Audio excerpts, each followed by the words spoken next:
You wake up once more, alone in a wagon. And yet, even as you dust yourself off and pull yourself to your feet, you know the world has changed again.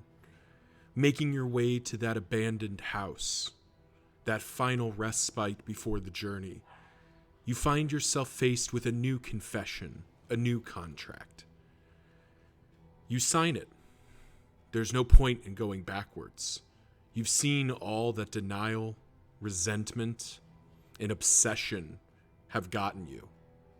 Now, you'll learn of ambition.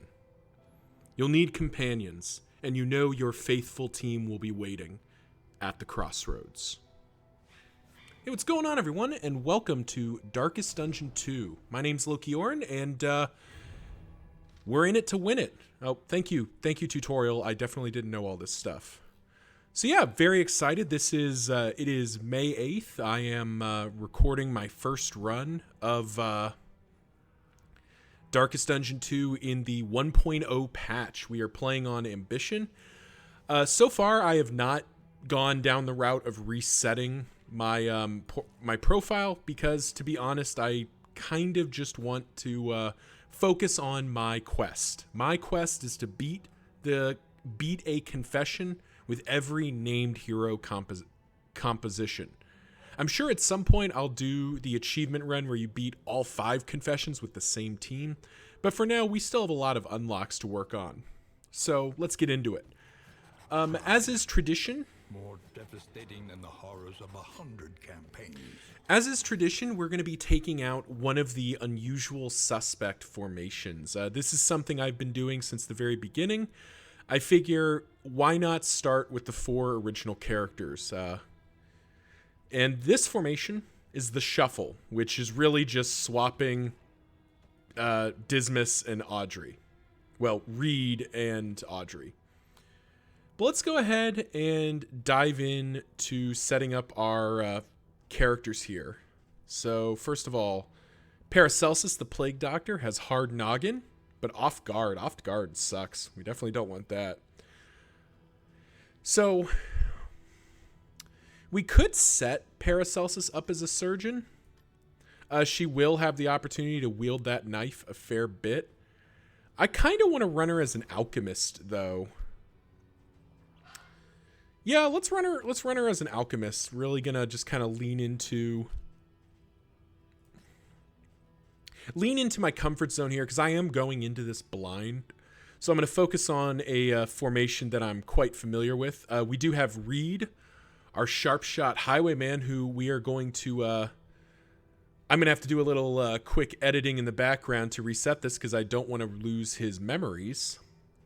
But we have a sharp shot highwayman with thick-blooded, bloodthirsty, and sanguine, vicious, toonhummer, and a hemophobic.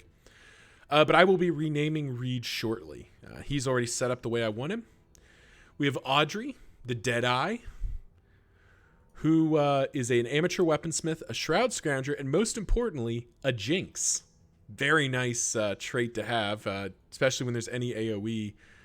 I think we probably leave her set up as a lunge pirouette kind of approach. Though I do kind of want to...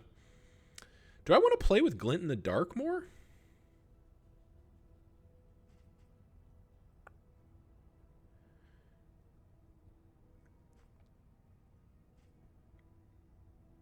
Kind of wondering if I want to play with Glint in the Dark more.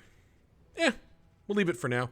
And finally, Barristan, our Vanguard man-at-arms. He also has the Jinx, Robust, and Daredevil, along with Vicious and Flawed Release, which we'll need to get rid of Flawed Release at some point.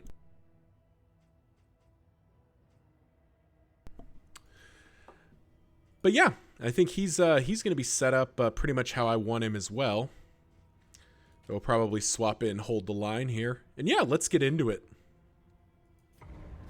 So I'm going to take a stab and say that a lot of folks tuning in have probably seen it before and heard my spiel on unusual suspects, but I suspect there may be new people coming and checking out for the first time. So let's talk about this formation in a macro sense. And generally I approach this by doing sort of the iron triangle of Darkest Dungeon 2. Damage, healing, stress healing. So when we think about this formation, you're looking at an incredibly stable formation.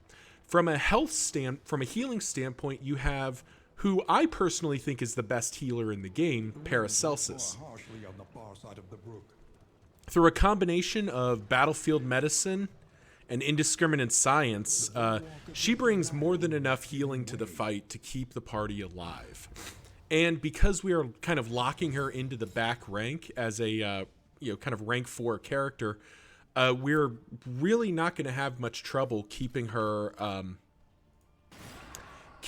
healing. Next up, from a damage output as a wowza. Thank you. Where did that crit token come from? Amateur weaponsmith? Dope. Moving from healing, or actually continuing on healing just for a moment, both Audrey and Barristan, the man-at-arms, have the ability to heal themselves, meaning that you do have ample healing in this formation. Why do you... I know what crits are. Hush. Carrying on from there, we move on to stress healing, and this is where Barristan really shines. Barristan is going to be our stress healer the whole time here with his bolster.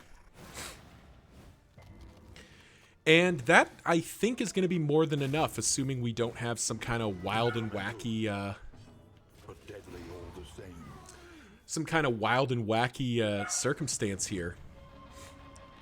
As we finish this fight, we finally talk about damage output, and that's where I think Unusual Suspects can really shine.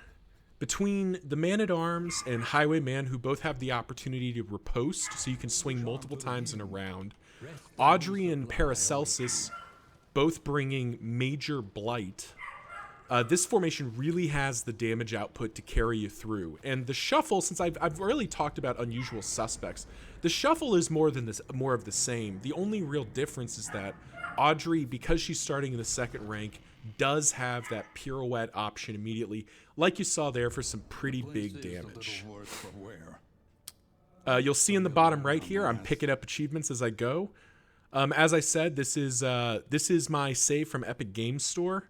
We kind of wanted to play. I want to play it on Steam. I'm an achievement hunter by nature, but I wasn't ready yet to reset my run. I wanted to focus on the project I set out from day one, rather than kind of resetting and doing it all again. Though at some point I'm sure I will, and if folks want to see that, comment section below, let me know. I can make that happen for you. So 2 candles for coming to the end, stress heal, and an experimental remedy. Heal 100%, remove disease, remove negative quirk. I think we just save that.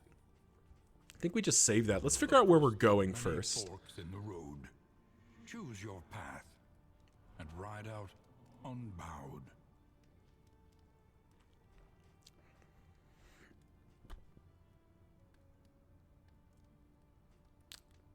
Clearing out the lair. This formation is very capable of taking the librarian out zone 1. And Compress Kit is never a bad thing. Before we take that, though, I want to go to the Sprawl, but let's see what's new in here. So we do have one of our new items here, the Radiant Flame. So the way this item works, if you haven't read the patch notes, this is its base form.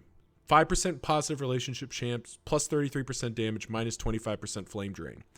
Every time you fail a run, the Radiant Flame gets stronger. The idea being that eventually it'll be strong enough to carry you to victory on its own, I think is the idea. Or at least that's my perception of it. But for our purposes, I'm never going to use this because I honestly suspect that you all would make fun of me. So here's our pet choices. Scouting gear.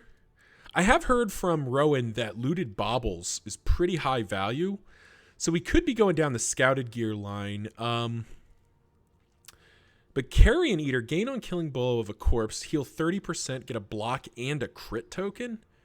That's really good. I think the Carrion Eater joins us once again. Yeah, I think the Carrion Eater joins the party once more. Let's see what else is here. Griddle. I do love me a griddle. I also love Wind Chime. It's unfortunate that we can't buy both. So, do I want unlimited flapjacks or do I want a stress heal per zone? I think flapjacks Yeah, let's go A flapjacks. sound investment in roads yet untraveled. And then we will... Do we just spend it on that? Another change, should have mentioned, Whiskey Flask now just gives a single buff, which is nice. Meditative Totem. Oh, yeah. Oh, yeah. Give me that. A bit of comfort. Let me get both of those. Let me get the apples and cheese. I kind of want to buy the stale bread, too. Yeah. Let's go. And I think we'll call that good for the moment. Planning and mindfulness Mount up our weird little dude. is vital to survival Mount as up our sharp griddle. as steel. And now let's pray for good luck. Yeah, we did it. Off guard. Here we go. And now let's see. Whiskey bottle. Who can we put whiskey bottle on? Who's got kind of relationship ticks going? Nobody with nobody. All right, well, we're going to keep with tradition then. Reed, Audrey. Nice. That was +6. Jeez. All right, well. All right, we're just going to go instantly to a very friendly relationship. We like that. Food for everybody. No combat items, which is fine. We do our mastery points and we get going. When survival demands it. I'm actually going to take kind of a different road than I have in the past. I'm going to upgrade Bolster, which is kind of my always upgrade with the Man-at-Arms. It's just, this is such a good skill to upgrade. However, I in the past have had discussions with Rowan and others about Take Aim, and I think they finally kind of won me over to Take Aim's value. So Take Aim baseline is slightly worse than just attacking, but once it's upgraded, it's mathematically better. So we're gonna try this out and see how this feels to me. Along with that, if you've seen my Hero Path video on highway robbery, I do comment that Sharpshot might benefit from highway robbery more than I originally kind of gave it credit for. So I'm going to try out having that along as well. So yeah, kind of trying a couple new things, but also trying to stay focused on the mission. Thank you all for watching. Tune in next time as the shuffle makes its way into the sprawl, taking my run of ambition off to the races. If you liked the video, remember to leave a like, comment if you have something to say, and subscribe if you want to stay in touch and see more. In the end, it's about letting the YouTube algorithm know I make content that you and people like you like to watch. Till next time, see ya.